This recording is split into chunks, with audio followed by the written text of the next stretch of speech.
कहानी के पहले भाग में शोभा ने मंचनील पेड़ का फल तोड़कर खा लिया था। आगे की दास्तान इस भाग में। फल खाते ही उसे मितली सी लगने लगी। मेरा गला कस रहा है।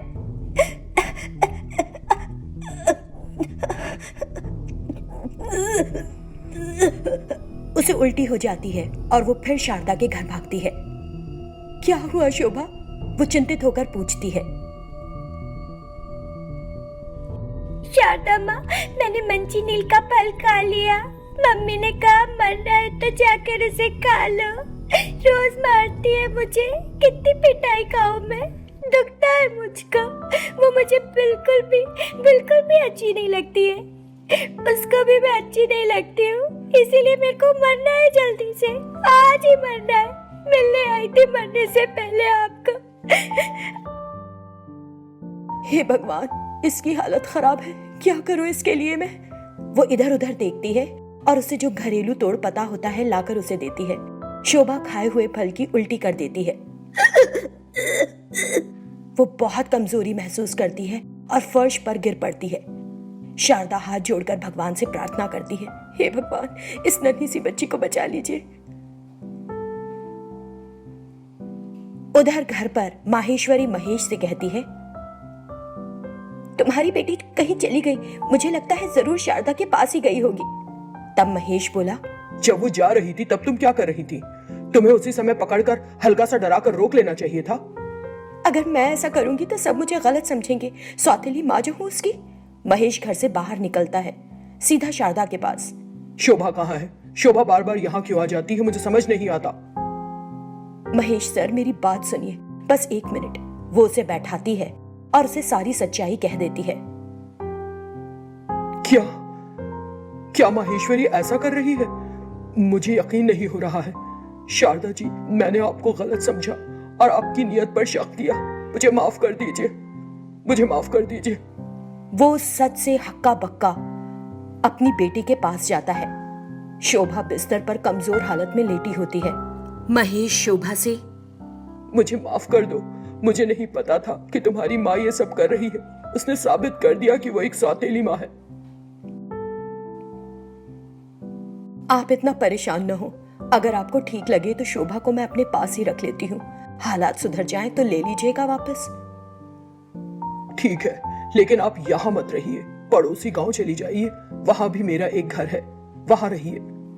उसने शारदा को कुछ पैसे थमाए और वहां से चला गया। घर पर उसकी पत्नी उसका इंतजार कर रही थी। इसी बीच वो वहां पहुंच गया। उसने बड़ी जिज्ञासा से पूछा, क्या हुआ, मिली शोभा की नहीं? मैं शारदा के घर गया था, शोभा वहां नहीं थी। माहेश्वरी अपने मन में, लगता है कि मर गई। चलो, बड़ी आसानी से उससे पीछा छूट गया, अब आराम से रहूंगी। मुझे लगता है कि शारदा ने शोभा को हमसे पैसे हड़पने के लिए अपने पास छिपा लिया है।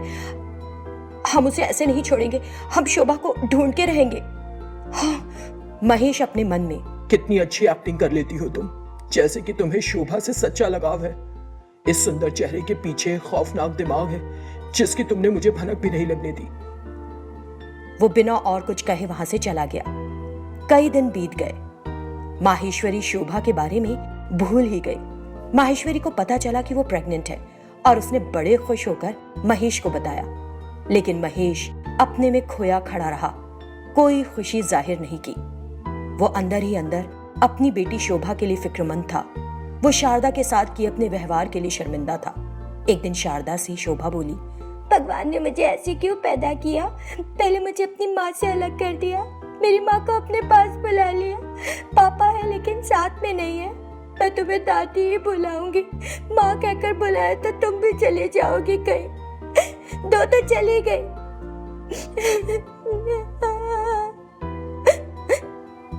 ऐसा क्यों बोल रही हो शोभा? मैं तुम्हारी एक माँ की तरह ही देखभाल कर रही हूँ ना, ऐसे नहीं रोते बिटिया। हाँ, लेकिन मैं माँ नहीं बुलाऊंगी तुम्हें, चली जाओगी छोड़ के मुझे। दादी कहूंगी, दादी। ठीक है, तुम मुझे जैसे तुम्हारा दिल करे वैसे ही बुलाओ। मैं तुम्हारे पापा की माँ की तरह ही हूँ और तुम मेरी पोती की तरह हो, वो कहती है और शोभा खुशी से खिल उठती है। दूसरी तरफ घर पर महेश और माहेश्वरी बात कर रहे होते हैं। महेश, हम अपने आने वाले बच्चे का क्या नाम रखेंगे? अगर लड़की हुई तो शोभा और लड़का हुआ तो शोभन। मुझे यही नाम पसंद है। जो मर चुकी है उसके बारे में अभी भी क्यों बात कर रहे हो? क्या तुम उसे भुला नहीं सकते? क्या क्या मेरी बेटी मर गई है? तुमको कैसे मालूम? सच बताओ, क्या तुमने ही मेरी बेटी को मार डाला है? वो रोने लगती है। इतना समय बीत गया है, उसका कुछ पता नहीं चला, इसलिए मुझे लगा कि शायद जिंदा नहीं रही। किसी को मार दो, इतनी दुष्ट लगती हूँ क्या मैं तुम्हारे बारे में अच्छी तरह से जानता हूँ। मेरे साथ बहस मत करो, अंदर जाओ। वो सहमी हुई अंदर चली जाती है। कुछ समय बाद वो एक बच्चे को जन्म देती है। आगे क्या होता है देखेंगे कहानी के अगले भाग में। राम ने दरवाजे के पीछे खड़ी लक्ष्मी को देख लिया था। मैं जल्द ही एक वकील से मिलूंगा, उसने स्वाति से कहा। लक्ष्मी ने ये सुना तो डर गई। स्वाति भी तनाव में आ गई। क्या कह रहे हैं पापा, आप एक वकील से क्यों मिलेंगे? उसने राम से पूछा। मुझे तुम्हारी सौतेली माँ लक्ष्मी की मानसिकता पसंद नहीं। मैंने उसे कई बार कहा कि अपने स्वभाव में बदलाव लाए, लेकिन उसे समझ नहीं आ रहा है। यही वजह है कि मैंने उसे तलाक देने का फैसला किया है, उसने कहा। तो उसके शब्दों को सुनकर लक्ष्मी और स्वाति सन्न रह गई। स्वाति ने कुछ देर तक कुछ नहीं कहा। हे भगवान, उसने ये फैसला क्यों लिया है? अब मैं क्या करूं? क्या करूंगी मैं? स्वाति, जिसे इस बात का सदमा लगा, सोचते हुए कहती है, क्या बात कर रहे हैं पापा? इस तरह का कुछ भी करने की क्या आवश्यकता है? मुझे ऐसा करना जरूरी लग रहा है स्वाति। लेकिन अगर आप माँ को ऐसे छोड़ देंगे तो भाई भी मेरी तरह अकेला हो जाएगा, माँ भी अकेली हो जाएगी। मुझे बताइए, क्या ये सही होगा? यही वजह है कि मैं तुम्हारे छोटे भाई को अपने साथ ही रखना चाहता हूँ और लक्ष्मी को तलाक दूंगा। ऐसा क्या हुआ है कि आपने इतना बड़ा फैसला ले लिया? क्योंकि मैं देख रहा हूँ कि एक तुम ही हो जो उसे अपनी माँ मानती हो, लेकिन उसने तुम्हें बेटी समझना बंद कर दिया है। तो क्या हुआ पापा? क्या आप इस कारण से माँ को तलाक दे देंगे? मुझे आपका फैसला अच्छा नहीं लगा। ठीक है बिटिया, मैं कुछ और दिन तक इंतजार करूंगा। अगर उसका व्यवहार बदलता है तो ठीक है, वरना मैंने जो फैसला लिया है वो करके रहूंगा। चलो ठीक है, तुम इन सब के बारे में चिंता मत करो। अरे, मैं भूल गया कि तुमने कुछ भी नहीं खाया है। रुको, मैं तुम्हारे लिए कुछ खाने के लिए लेकर आता हूँ। ठीक है, तुम यहीं रहो। नहीं बाबा, मुझे कुछ नहीं चाहिए, मुझे भूख नहीं लग रही। ऐसा मत कहो, यहीं रहो, मैं कुछ खाने के लिए लाता हूँ। वो उठता है और बाहर खाने के लिए कुछ लाने चला जाता है। लक्ष्मी जल्दी से अपने कमरे में चली जाती है। स्वाति को पता नहीं होता कि राम ने जानबूझकर ये सब बोला था ताकि लक्ष्मी सुन ले। तो वो परेशान होकर, पापा ऐसा फैसला क्यों ले रहे हैं? पापा को तो कभी इस तरह का ख्याल अपने दिमाग में लाना भी नहीं चाहिए। कमरे के बाहर खड़े होकर लक्ष्मी ने सारी बातें सुन ली थी। अपने कमरे में जाकर, मैं इतनी कांप क्यों रही हूँ? मुझे बुखार सा लग रहा है। क्या राम मुझे सचमुच तलाक दे देंगे और मुझे अकेला छोड़ देंगे? अगर सच में ऐसा होता है तो मेरी तो सारी इज्जत खराब हो जाएगी। मुझे तुरंत माँ से बात करनी चाहिए, वो जरूर कुछ हल बताएंगी। लक्ष्मी अपनी माँ को कॉल लगाती है। कैसी हो लक्ष्मी, सब ठीक तो है ना? अपनी माँ की आवाज सुनकर लक्ष्मी रोने लगती है। क्या हुआ लक्ष्मी, तुम रोने क्यों लग गई? उसने पूछा। तब लक्ष्मी, रोने के अलावा मैं और क्या कर सकती हूँ माँ, सब कुछ खत्म होने जा रहा है, लक्ष्मी कहती है। तब ललिता, पहले रोना बंद करो और मुझे बताओ कि हुआ क्या है। राम मुझे तलाक देना चाहते हैं, उसने कहा। तो क्या, राम को क्या हो गया अचानक? तुम्हें तलाक क्यों देना चाहता है? उन्होंने मुझसे नहीं कहा। जब वो अपनी बेटी को बता रहे थे तो मैंने पीछे खड़े होकर सुना। राम के इस फैसले को लेने का क्या कारण होगा? क्या हुआ था उससे पहले? उसने लक्ष्मी से पूछा। लक्ष्मी ने ललिता को जो हुआ था सब बता दिया। फिर ललिता, ठीक है, एक काम करो, कुछ दिनों के लिए स्वाति के साथ अच्छे से रहो और राम से लड़ो मत, बहस मत करो। उसे विश्वास दिलाओ कि तुम्हारा व्यवहार बदल गया है। बाद में तुमको बताऊंगी कि क्या करना है, ठीक है? उसने कहा। लक्ष्मी ने